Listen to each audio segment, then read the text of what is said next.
Valorant has just announced a bunch of agent changes coming to Valorant in the next update being tested on the PvE. I'm going to show you what those changes look like in Valorant, because a lot of them are just numbers changes that may not seem like a lot, but when you visibly see them, seem like a lot more. So let's jump into these one by one. First is Phoenix's flash. First off, it's going to wind up a lot quicker. So you'll see here, it flashes sooner. But also, it lasts longer. You'll notice the new on the right takes longer to become unblind. The exact numbers are that the windup has decreased from 0.7 seconds to 0.5, and the duration has increased from 1.1 second to 1.5 seconds. Next is his wall, which has received one of the bigger buffs in my opinion. Now, Phoenix can equip his weapon before the wall fully goes up if he stops curving it. So let me show you this. You'll see that as long as the wall is going completely straight, he immediately takes out his weapon as soon as he casts the ability. But if he curves the wall, that's where it takes a second until the wall has gone all the way up to pull out his gun.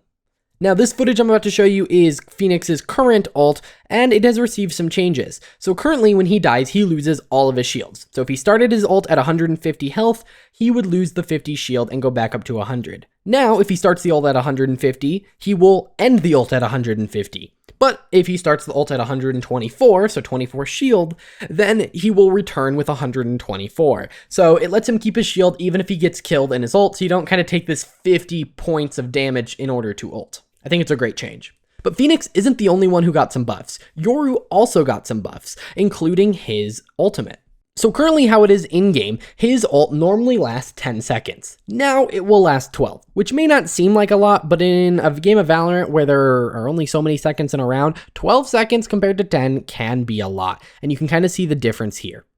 However, they also changed how long it takes him to pull out his gun afterwards, which they actually nerfed when they gave him his rework. And so it is now gone from 1.2 seconds to 0.8. That's a 0.4 second difference, which is huge, as you can see here. Like, he pulls out his gun so much faster, which is wonderful to see. Alright, so the last character that got some changes was KAYO, and he got a mix of buffs and nerfs, but mostly buffs. First, the biggest nerf is that his fragment is now smaller. It used to be 10 meters, it is now only 8. But it also got a pretty big buff in the fact that it no longer needs line of sight. Before, if KAYO's molly hit you and you were in the zone, but there was something blocking the center of it and you, like something blocking the vision or the actual path, you wouldn't take damage. Now, as you can see, you take damage even if you can't see the center of the molly. So it's much more like a molly and less of a grenade.